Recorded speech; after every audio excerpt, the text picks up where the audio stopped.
নমস্কাৰ ছাত্ৰ ছাত্ৰীসকল মই তোমালোকৰ পল্লৱী বৰা বাইদেৱে তোমালোকক স্বাগতম জনাইছো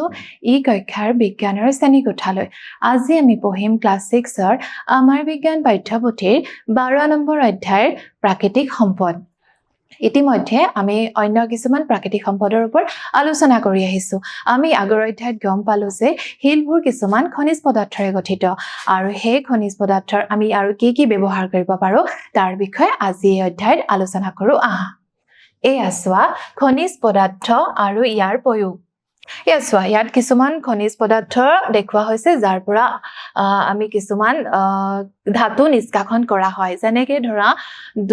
সোণ এটা ধাতু আৰু এই সোণক কৰ পৰা নিষ্কাশন কৰা হয় জানানে খনিজ পদাৰ্থৰ পৰাই বুজিছা এতিয়া চোৱা বাহন গহনা প্ৰসাধন সামগ্ৰী ইলেক্ট্ৰনিক্স আৰু যন্ত্ৰপাতি খনিজ পদাৰ্থ ব্যৱহাৰ কৰা হয় এতিয়া গাড়ী বনাবলৈ বা গহনা বনাবলৈ কাৰণে বা প্ৰসাধনৰ সামগ্ৰী আৰু ইলেক্ট্ৰনিক্স বা যন্ত্ৰপাতি বনাবৰ কাৰণে কি হয় জানানে খনিজ পদাৰ্থ ব্যৱহাৰ কৰা হয় মোবাইল ফোনত সোণ ৰূপ তাম আৰু কোবাল্টৰ দৰে খনিজ পদাৰ্থ থাকে এতিয়া মোবাইল ফোনটোত কি খনিজ পদাৰ্থ থাকে জানানে অৰ্থাৎ মোবাইল ফোনটোক সোণ ৰূপ তাম আৰু কোবাল্টৰ দৰে খনিজ পদাৰ্থ ব্যৱহাৰ কৰি তৈয়াৰ কৰা হয় খনিজ পদাৰ্থৰ পৰা এলুমিনিয়াম সোণ তাম আৰু লোহাৰ দৰে ধাতু ওলোৱা হয় জানানে এই খনিজ পদাৰ্থৰ পৰাই এলুমিনিয়াম সোণ তাম আৰু লোহা আদি ধাতু ওলোৱা হয় গতিকে খনিজ পদাৰ্থ আমাৰ কাৰণে কিমান মূল্যৱান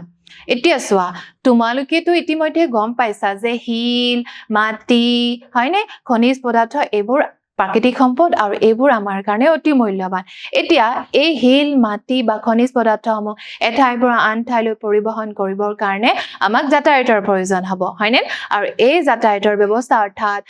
ট্ৰাক হওক বা অন্য কিছুমান গাড়ীৰ সহায়ত যেতিয়া আমি এইবোৰ বস্তু এঠাইৰ পৰা আন ঠাইলৈ কঢ়িয়াই লৈ যাম তেতিয়া সেই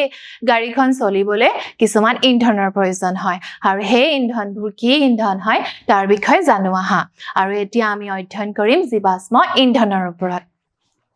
পৰিবহনৰ বাবে যান বাহনৰ প্ৰয়োজন এতিয়া পৰিবহন কৰিবৰ কাৰণে মাটি শিল খনিজ পদাৰ্থ এইবোৰ এঠাইৰ পৰা আন ঠাইলৈ নিবৰ কাৰণে যান বাহনৰ প্ৰয়োজন হয় বাহন চলাবলৈ ইন্ধনৰ প্ৰয়োজন হয় বাহনবোৰ চলাবলৈ ইন্ধনৰ প্ৰয়োজন হ'ব হয় নহয় বেছিভাগ সাধাৰণ ইন্ধন হ'ল পেট্ৰল আৰু ডিজেল আৰু বেছিভাগ যান বাহনৰ কাৰণে সাধাৰণ ইন্ধন কি হৈছে জানা পেট্ৰল আৰু ডিজেল আৰু আমি দেখিছো যে আমি ঘৰত ব্যৱহাৰ কৰা যিবোৰ বাহন আমি এঠাইৰ পৰা আন ঠাইলৈ যাবলৈ ব্যৱহাৰ কৰো এতিয়া ধৰা তোমালোকে স্কুললৈকে হয়তো বাছত যাব পাৰা অটোত যাব পাৰা বা ঘৰত দেউতাৰ বাইকত বা স্কুটিত তোমালোকে যাব পাৰা হয় নহয় তো স্কুটিখন চলিবলৈ কি ইন্ধন প্ৰয়োজন হয় পেট্ৰল হয়নে তেনেকৈ ট্ৰাকখন চলিবলৈ ডিজেল হয়নে নহয় আৰু এই পেট্ৰল আৰু ডিজেল হৈছে সাধাৰণ ইন্ধন বুজিছা আৰু চোৱা এতিয়া আমি এটা ক্ৰিয়াকলাপ কৰিম এই ক্ৰিয়াকলাপটো তোমালোকে কি কৰিব লাগিব ভালদৰে চোৱা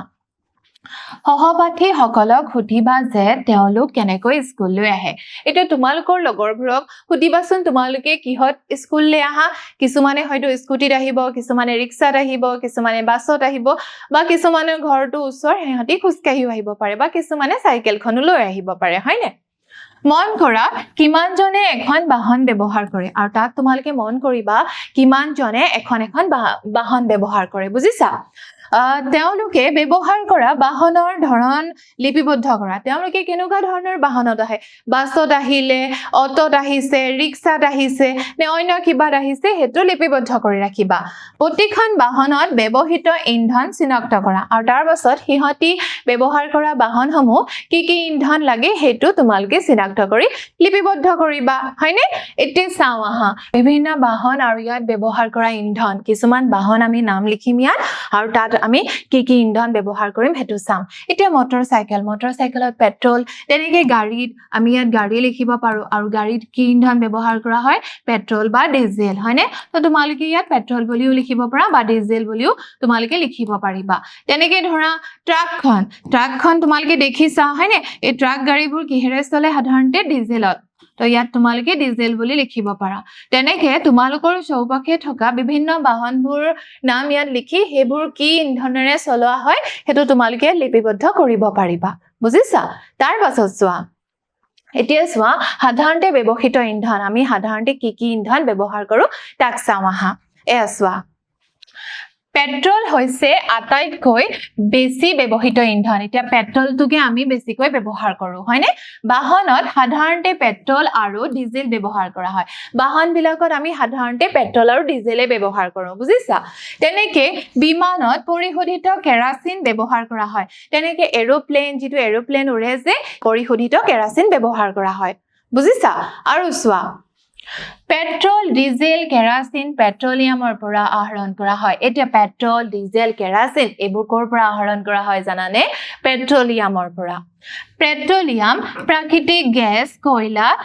জীৱাশ্ম ইন্ধন এতিয়া যে পেট্ৰলিয়াম যেটো আমি যাৰ পৰা আমি পেট্ৰল ডিজেল কেৰাচিন উৎপাদন কৰিলো তেনেকে প্ৰাকৃতিক গেছ আৰু কয়লা এইবোৰ হৈছে জীৱাশ্ম ইন্ধন এইবিলাকক আমি জীৱাশ্ম ইন্ধন বুলি কওঁ বুজিছানে তো তোমালোকক যদি পৰীক্ষাত আহে কেইটামান জীৱাশ্ম ইন্ধনৰ নাম লিখা তোমালোকে পেট্ৰলিয়াম প্ৰাকৃতিক গেছ আৰু কয়লা এইকেইটাৰ নাম লিখিব পাৰিবা এতিয়া চোৱা এই কয়লা দেখিছা এটা ছবিটোত কয়লা আৰু তেনেকে এইটো পেট্ৰল আৰু ইয়াত কি আছে জানানা CNG